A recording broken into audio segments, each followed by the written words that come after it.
Bismillahirrahmanirrahim. Asyhadu an la ilaha illallah wa asyhadu anna Muhammadan abduhu wa rasuluh. Para murid dan santri,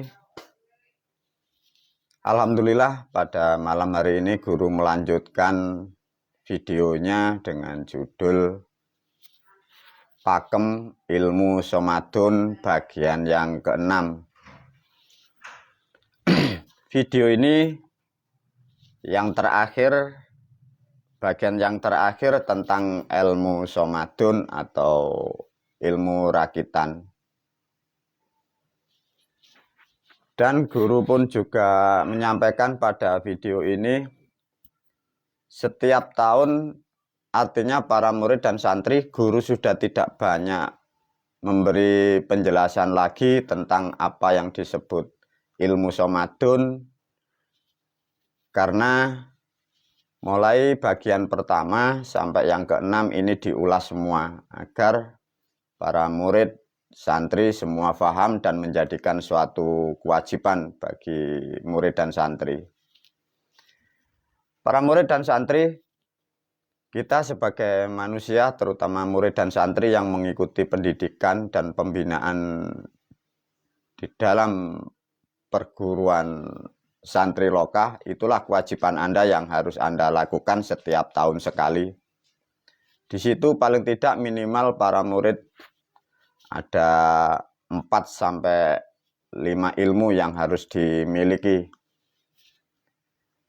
Itu belum nanti santri yang sepuh berderet-deret ilmu yang harus dimiliki dan harus diasah setiap tahun sekali. Melalui video ini guru akan mengulas lebih detail sehingga para murid dan santri sangat paham apa yang dilakukan, sehingga mendapatkan ilmu itu mengerti, sadar, dan sebagai kebutuhan sekaligus juga menjadi kewajiban bagi para murid dan santri. Para murid dan santri, tolong dipahami ya, ilmu yang aku ajarkan kepada kalian semua itu bukanlah kewajiban ya. Itu adalah kebutuhan bagi kalian sebagai manusia. Mengapa kok dikatakan kebutuhan, guru? Karena dengan ilmu itulah kehidupanmu akan berubah lebih baik, keluargamu akan menjadi lebih bahagia, ekonomimu pun akan berkembang lebih baik. Namun untuk merubah kehidupan, kembali lagi guru menyarankan sangat sulitnya merubah kodrat manusia, sehingga guru banyak hal yang harus disiapkan untuk merubah para murid dan santri. Karena kita sudah diterangkan oleh guru, manusia sejak begitu dilahirkan sudah diplot oleh alam. Kalau toh plot itu buruk, maka buruklah manusia itu sampai meninggal atau sampai mati.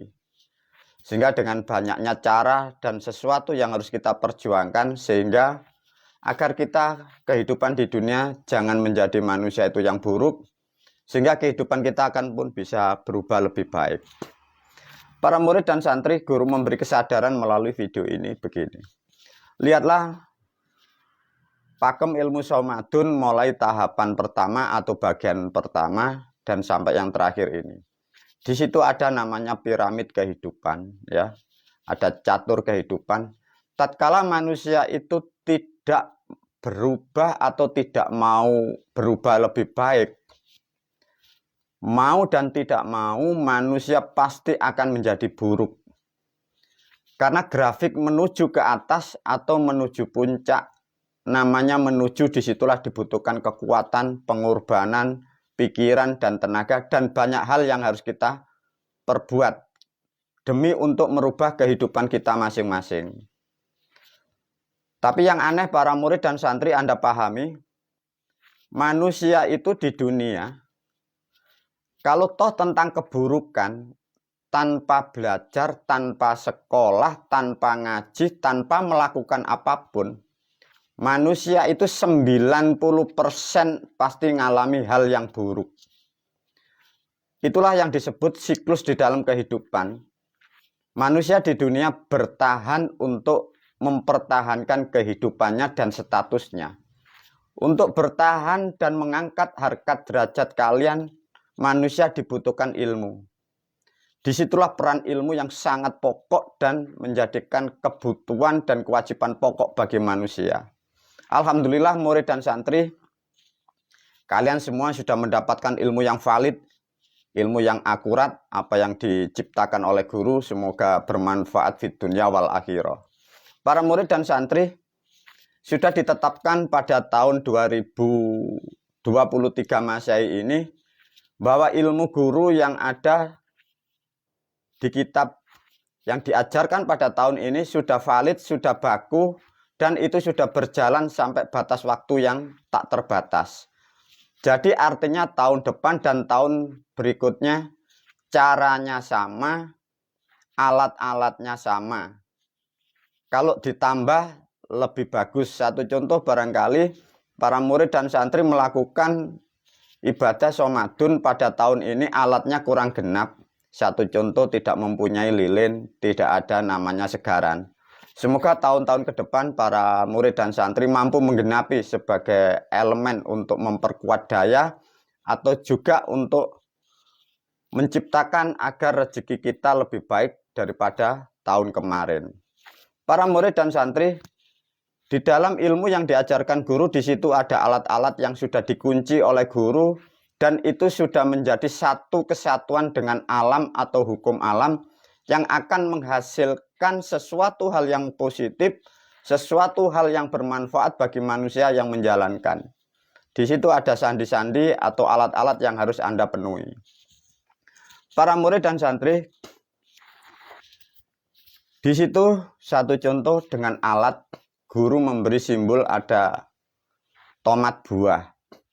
Tomat buah itu melalui video ini disampaikan, itu kunci atau untuk mengikat dengan dewanya bulan Shomadun. Maksudnya gimana guru? Begini para murid dan santri agar kalian tahu ya. Di alam dunia ini ada siklus, dan siklus itu ada yang mengatur. Yang mengatur itu namanya yang wenang. Satu contoh pada sebentar lagi leluhur kita menyebutnya itu bulannya itu bulan Selo. Guru memberi namanya bulan Shomadun. Dalam putaran satu bulan penuh ini ada sang penguasa namanya dewa itu. Dewa yang mengatur satu bulan seluruh jagat semesta namanya Shomadun itu. Itu dewanya disebut guru namanya Shomadun, leluhur kita menyebutnya Selo. Untuk mengikat kepada dewa yang mengatur dalam satu bulan namanya bulan Shomadun itu, di situ dikunci atau mengikat atau mendekatkan kepada yang mengatur siklus itu, guru memberi kode, memberi simbol namanya tomat itu. Jadi para murid dan santri paham ya. Jadi simbol tomat yang dipakai untuk berdoa atau ritual itu mengikat dan terikat dengan penguasa yang menguasai bulan Shomadun itu. Dengan alat itu para murid dan santri kalian akan interaksi dengan para dewa yang menaungi namanya bulan Shomadun itu. Caranya sudah diajarkan di kitab yang sudah dibagi di map yang kemarin. Bagi yang belum semoga segera diambil. Di situ ada yang dikunci oleh guru, ada namanya buah pisang. Ada buah pisang itu dua para murid dan santri dipahamkan agar mengerti ya.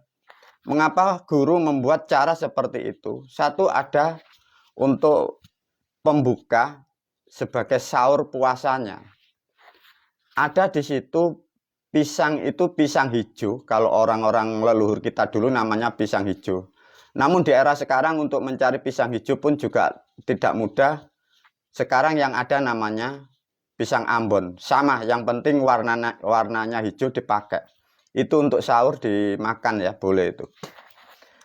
Terus ditambahi, digenapi dengan namanya pisang leluhur kita dari Jawa dulu menyebutnya namanya pisang sobo. Nah ini yang harus dipahami karena bahasa berubah sehingga manusia di era sekarang tidak paham. Guru mewajibkan sebagai syarat untuk berpuasa besok.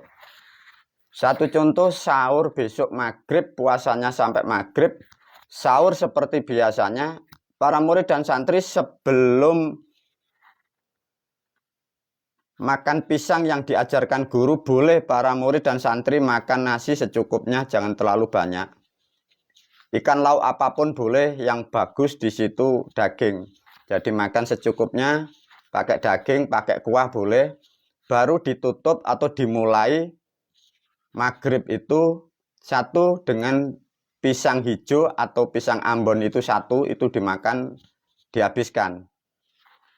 Lalu makan di situ pisang sobo 2 biji yang terikat menjadi satu.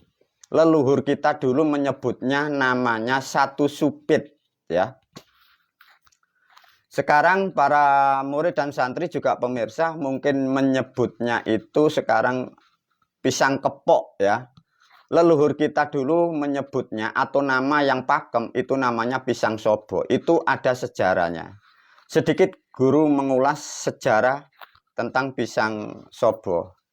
Para murid dan santri dipahami ya, tidak banyak atau sangat sedikit manusia mengerti sejarahnya manusia dibuat ya. Jadi sejarah manusia dibuat pertama alatnya itu dari apa, bahannya dari apa, dewanya berapa dewa. Itu membuat manusia pertama di situ. Maka di situ ada sejarah sampai disebutlah pisang itu pisang sobo. Dan sejarah di Jawa, manusia itu dibesarkan masa lampau jutaan tahun. Itu dibesarkan dari pisang sobo itu. Sehingga mengembang jadi manusia seperti kita, menjadi generasi sekarang begini. Itu ada sejarahnya para murid dan santri ya. Artinya manusia itu bila lupa sejarahnya, manusia itu hidupnya tidak terarah. Mudah gelisah, mudah sakit, dan kehidupan tatkala sudah meninggal dunia, dia tidak akan pernah bisa kembali kepada asalnya. Karena lupa dari sejarahnya. Nah, sejarah ada sejarah bangsa, ada sejarah keturunan, dan ada sejarah kejadian. Ini yang harus dipahami ya manusia. Para murid dan santri, guru mengajarkan. Kejadian manusia ini para murid dan santri seperti kita, seperti Anda. Itu ada sejarah kejadiannya ya, bukan sejarah bangsa. Sejarah kejadian manusia ini terikat sampai kapanpun. Satu contoh guru menerangkan namanya pisang kepok atau pisang sobo itu. Mengapa harus dimakan satu supit? Satu supit itu begini para murid ya. 2 pisang dijadikan satu. Ini tidak boleh dipotong satu-satu, tidak boleh ya. Satu contoh pisang itu kan kalau satu cengkeh itu kan 2 bagian gini. Nah, gini kan biasanya. Nah, ini diambil bawah dan atas boleh dipotong. Jadi atas dan bawah ini dipotong. Nah, ini dijadikan satu ujungnya ini ya. Atas dan bawah menjadi satu bisa. Atau yang atas begini diambil 2 dijadikan satu dalam satu tangkai. Itu namanya satu supit. Itu sejarah mengikat para murid dan santri. Banyak video yang sudah diajarkan oleh guru. Maka di situ ada namanya supit. Di dalam sejarah keilmuan dan sejarah kejadian manusia. Maka dari video satu contoh dalam video Sulaiman. Zaman Sulaiman. Maka ada namanya ilmu pitian dan ilmu manuan. Maka di dalam ilmu manuan dan ilmu pitian itu ada namanya supitane. Maka burung itu dilihat dari supitannya itu sempit atau kaku, lemas atau kuat. Itu tergantung dari supitannya. Ayam sama seperti itu. Menandakan apa guru? Bahwa manusia itu terikat dengan sejarahnya. Maka sejak dulu sampai sekarang saya gurumu pun juga menganjurkan, mewajibkan mengapa memakai kalau berpuasa itu memakai pisang sobo satu supit. Supit itu para pemirsa bila diterangkan di zaman sekarang. Supit itu bila diterangkan. Itu hak wenangnya alam kelamin ya. Assalamualaikum. Jadi di dalam kelamin ibu, di kelamin orang tua wanita, itu ada supitannya begini. Nah ini. Di dalamnya, itu ada dewanya para murid dan santri. Tatkala manusia melakukan ritual atau spiritual mengikat sejarah kejadiannya, manusia itu makan pisang sobo yang satu supit. Artinya manusia yang menjalankan itu minta dan berharap dari ridho orang tua wanita seluruh dunia. Maknanya begitu. Maka dari video yang lain ada yang diajarkan untuk mencapai sesuatu keilmuan, ada yang disebut merobos atau sungkem dengan orang tua. Lalu bentuk ritual spiritualnya untuk mengasah kemampuan keilmuannya itu memakai namanya pisang sobo satu supit. Mengharap ridho dari orang tua yang melahirkan dan dari orang tua wanita seluruh dunia. Itu maknanya di situ. Begitu hebatnya leluhur kita membuat konsep dan konsep seperti itu. Lantas kira-kira bagaimana para murid dan santri? Coba ilustrasikan ya. Guru membuat ilustrasi seperti begini. Anggap di sini ini kelamin seorang wanita, kelamin seorang ibu, manusia kita dilahirkan, turun ke dunia. Dewa yang di sini meridhoi, merestui sebagai manusia, kalian mengingat sejarah kejadianmu. Kira-kira kehidupanmu di dunia gimana? Tatkala manusia mengikuti sistem ini, tatkala di sini ada namanya supit, tatkala dari dewa namanya bulan Somadun diwakili dengan simbol pisang sobo satu supit, tatkala manusia di dunia tidak akan pernah mendapat kesempitan dalam hidupnya. Dipahami ya para murid dan santri. Siapapun bangsa manusia, bukan hanya dari orang Jawa, seluruh bangsa manusia, tatkala melakukan hal seperti itu, dan dia diridhoi oleh Sang Maha Penguasa yang menaungi di dalam kelamin seorang wanita, manusia itu di dunia tidak akan pernah mendapatkan kesempitan dalam pikirannya. Sehingga pikirannya dilapangkan, hatinya diluaskan, ekonominya dilapangkan. Karena tidak terhimpit oleh sesuatu yang di dunia itu. Begitu hebatnya, begitu bermanfaatnya ilmu seperti ini para murid dan santri, maka guru melalui video ini semoga Anda tahu, sangat paham. Lantas kalau sudah makan maghrib disebut berbuka, maka di video yang lain sudah diterangkan, siapkan setelah ritual nanti, siapkan alat-alat yang seperti diajarkan guru melalui lempiran yang sudah dibagi. Di situ ada pisang hijau, juga pisang satu supit. Itu untuk besok maghrib ya, untuk berbukanya. Dengan harapan ilmu tatkala siapapun para murid dan santri Anda melakukan apa yang diajarkan guru. Guru memastikan kehidupanmu di dunia tidak akan pernah mendapatkan kegelisahan. Dan tatkala apa yang menaungi di kelamin seorang ibu, nah inilah nanti yang akan kalian akan kembali setelah di dunia, kembali ke alam sana. Kalian tidak akan pernah akan yang disebut menjadi roh gentayangan.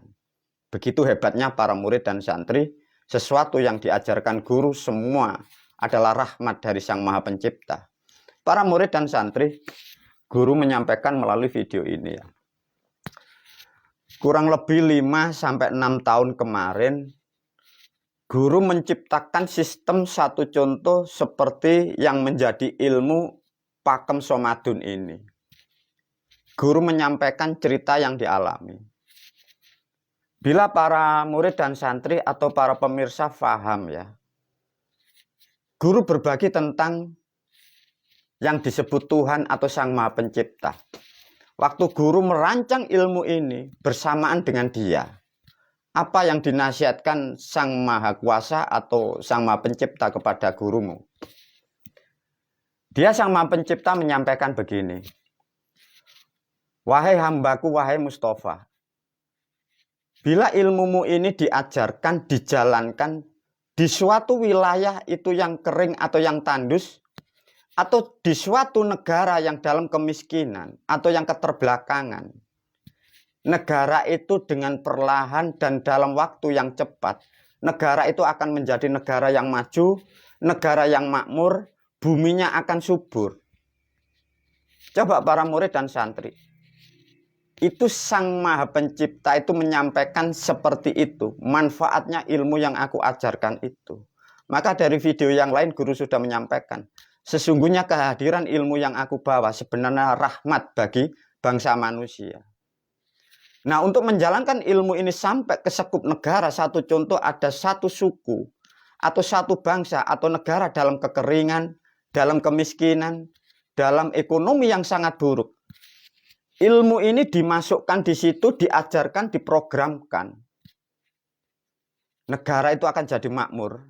Dan Sang Maha Pencipta sudah menjanjikan kepada gurumu, bumi di wilayah itu pun akan menjadi subur. Begitu hebatnya para murid dan santri. Namun tidak hanya sebatas seperti ini. Itu dibutuhkan satu tempat kayak seperti tempat pemujaan atau tempat ibadah. Gambaran yang digambar oleh guru bagaikan seperti kelenteng itu. Jadi ada tempat ibadahnya, ada ornamennya, ada timnya, dan dijalankan ilmunya. Negara itu akan damai, makmur, bumi yang tandus akan menjadi subur. Itulah yang dijanjikan Sang Maha Pencipta melalui aku selaku gurumu. Begitu hebatnya para murid dan santri. Dengan demikian guru menyampaikan apa intinya. Coba para murid dan santri ya, kalau ini Anda lakukan di keluarga sendiri. Kalau tidak percaya, berapa murid, berapa santri yang kalian sekarang mendapatkan keberkahan dari kehidupanmu. Tapi banyak murid dan santri yang melepaskan ilmu seperti ini. Lihatlah orang-orang di sana. Dia pun dalam kerugian. Kehidupannya lebih buruk daripada tahun-tahun kemarin. Artinya apa? Coba barangkali Anda bisa merasionalkan. Coba satu lingkungan ada beberapa orang melakukan begini. Dan dilakukan banyak dari manusia ini. Lingkunganmu akan menjadi subur, lingkunganmu akan menjadi kedamaian, dan ekonomi di kampung itu akan berkembang baik. Kekurangan sedikit para murid dan santri, melalui video ini guru berpesan. Sebagian ilmu sudah Anda lakukan sangat tepat dan baik. Tinggal ornamen-ornamen, simbol-simbol untuk mengikat dengan leluhur, penuhi dan genapi.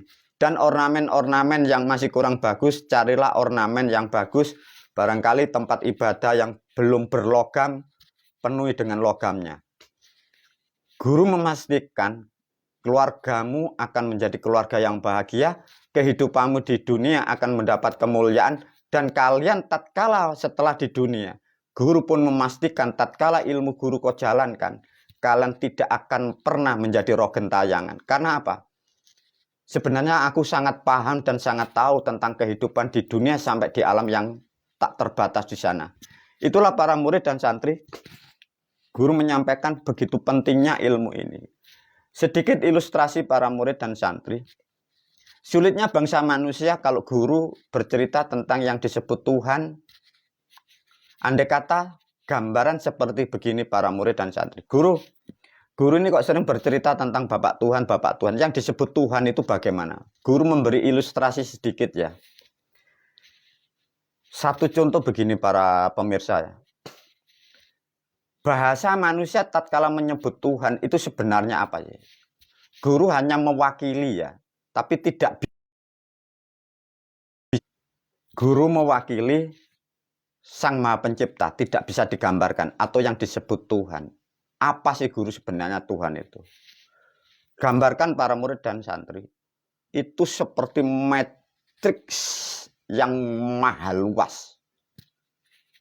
Jadi seperti kayak jaringan yang maha luas, yang saling terhubung dan terikat yang satu dengan yang lain, atas dan bawah, kanan dan kiri, yang kecil, yang besar, yang putih, yang hitam, manusia dengan hewan, hewan dengan manusia, manusia dengan tumbuhan, tumbuhan dengan bumi, bumi dengan unsur-unsurnya, kayak rangkaian yang maha karya begitu.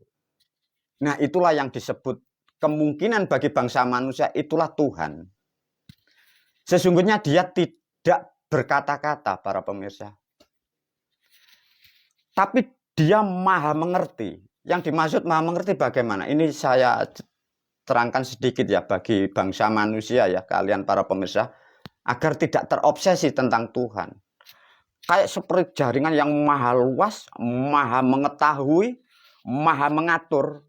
tapi tidak berkata-kata dia. Tatkala ada makhluk yang terpilih mendekati dia, dia mau menyampaikan apa yang dimaksud dari sistemnya. Makhluknya ini yang menangkap sesuatu visualnya. Jadi manusia yang di sini dibutuhkan, manusia ini syaratnya komplit, manusia ini genap sempurna.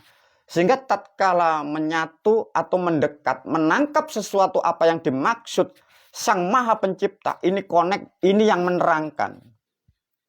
Sebenarnya yang disebut Tuhan, dia tidak berkata-kata, para murid dan santri. Nah, inilah yang sangat maha luas. Coba guru memberi ilustrasi ya. Itu mulai rumput, semut, bahkan hewan-hewan yang terkecil. Itu jaringannya maha sempurna, para pemirsa. Maka guru sering bercerita dengan muridnya ya. Guru itu sampai kalau masuk di sana itu sampai berhayal berpikir. Begitu hebatnya, mengapa kok bisa begitu, dari mana? Jaringan seperti itu. Nah, itulah kadang guru menyebutnya sebagai Bapak Tuhan itu. Nah, dari sistem ini maka guru bisa menggambarkan. Mungkin inilah bagi yang manusia dikatakan Tuhan, tapi manusia tidak mampu untuk mencari. Nah, dari sistem yang maha karya, maha mengatur, maha mengetahui, dan maha segala, ini membentuk karakter perwujudan dari kemampuan kekuasaannya Sang Maha itu, membentuk sosok, itulah yang disebut para dewa itu. Nah, para dewa inilah yang disebut yang wenang, ya, dipahami para pemirsa ya. Jadi para dewa ini disebut yang wenang, yang baru mengatur dari sistem itu. Jadi sistem yang maha kuasa ini ditangkap atau menyatu kepada makhluknya yang disebut dewa atau para dewa ini. Nah, para dewa ini yang wenang baru mengatur sistemnya ini. Mengatur mulai galaksi, iklim, sistem semua sampai apa-apa yang ada di bumi, yang di dalamnya, dari air, dari gunung, dari matahari, planet-planet, itu ada namanya wenang. Sedikit gambaran para pemirsa. Maka tatkala manusia itu berhayal atau manusia itu menyembah kepada Tuhan, sesungguhnya manusia itu terpelosok. Mengapa, guru? Tuhan itu tidak butuh disembah, para pemirsa. Tuhan itu untuk diketahui dan mengerti. Tapi kalau jaringannya seperti itu, maka tak satu pun makhluk di seluruh dunia yang bisa ke sana, kecuali Sang yang terutus itu. Selain itu tidak ada. Sejak dunia dicipta, ya yang pertama itu yang sampai sekarang itu yang bisa di sana dan yang bisa dipercaya cuman itu. Dan yang satu itu mewakili dari ribuan bahkan jutaan dewa dan miliaran bagi bangsa manusia. Itulah yang disebut, mungkin para pemirsa biar tidak terobsesi tentang Tuhan. Bahasa yang paling mudah mungkin Tuhan itulah yang disebut maha ilmu. Maha yang sangat maha. Tapi itu tersistem ya, dipahami. Tersistem yang terikat dari miliaran galaksi. Nah, itu nanti turun terangkai sampai hanya berapa galaksi, turun sampai beberapa rotasi, sampai hanya mengatur di bumi, matahari, dan bulan. Itu sekupnya begitu, para pemirsa, agar kalian bisa mengilustrasikan meskipun tidak mampu. Semoga video ini Anda sebagai bangsa manusia biar tidak berhayal tentang Tuhan dan jangan sampai Anda didogma dari manusia yang lain, kalian ditakut-takuti atas nama Tuhan sehingga kehidupanmu susah, kehidupanmu di dunia selalu ketakutan dan ketakutan. Lantas bagaimana, guru, tentang kata nyembah? Sesungguhnya menyembah itu bukan seperti yang digambarkan para pemirsa. Yang disebut menyembah itu adalah patuh ya, para pemirsa. Satu contoh, Anda menyembah dengan orang tua. Patuh dengan aturannya, itulah yang disebut nyembah. Kita patuh dengan aturan negara, itulah yang disebut nyembah negara. Kemarin-kemarin Anda mengatakan, mengilustrasikan, mengaplikasikan kata sembah sehingga salah kaprah. Lantas bagaimana, guru, hubungan manusia dengan leluhurnya? Maka manusia dengan leluhurnya itu bukan menyembah, para murid dan santri. Itu sebagai bentuk syukur dengan sejarah kejadian bangsa manusia. Nah, itulah pentingnya sebagai manusia. Dan manusia itu mengapa wajib bersyukur? Karena Anda bangsa manusia. Selain bangsa manusia tidak bisa bersyukur. Bila ada manusia, wujudnya manusia tidak bisa bersyukur dengan sejarahnya, sesungguhnya manusia itu bukan manusia. Bentuknya manusia, tapi di dalamnya itu adalah hewan dan binatang. Bila ada ajaran atau agama yang melarang seperti itu dan mengharamkan bentuk-bentuk syukur itu, sebenarnya itu bukan ajaran Tuhan, itulah ajaran-ajaran bangsa yang tidak bisa disebut sebagai bangsa manusia. Sedikit pemahaman tentang ilmu dan sejarah tentang ilustri Tuhan ini, semoga para pemirsa tidak terdogma lagi tentang sebutan Tuhan-Tuhan seperti itu. Lantas sebagai manusia seharusnya saya bagaimana guru di dunia? Pahamilah para murid dan santri, khususnya para pemirsa. Sadari, bila Anda manusia, yang kalian sembah adalah bangsa manusia. Dalam artian sembah adalah tunduk dan patuh mengikuti perintah kebenaran. Itu dipahami ya. Bukan seperti yang Anda gambarkan, sujud-sujud seperti itu bukan. Itu sesuatu ijma yang tidak bermakna, sesuatu ijma 1400 tahun yang menyusahkan bangsa manusia. Inilah video yang terakhir dari tentang ilmu Pakum Somatun. Semoga video bagian pertama sampai 6 ini menjadikan satu ketetapan bagi murid dan santri dan dijalankan sampai batas waktu yang tak terbatas. Dan semoga siapapun yang menjalankan ilmuku diberi keselamatan fid dunya wal akhirah, dilapangkan rezekinya, diberi kekuatan, pikiran dan keluarganya, sehingga kehidupan di dunia ini penuh bahagia dan penuh berkah. Wabillahi taufiq wal hidayah wa ridha wal inayah. Assalamualaikum warahmatullahi wabarakatuh.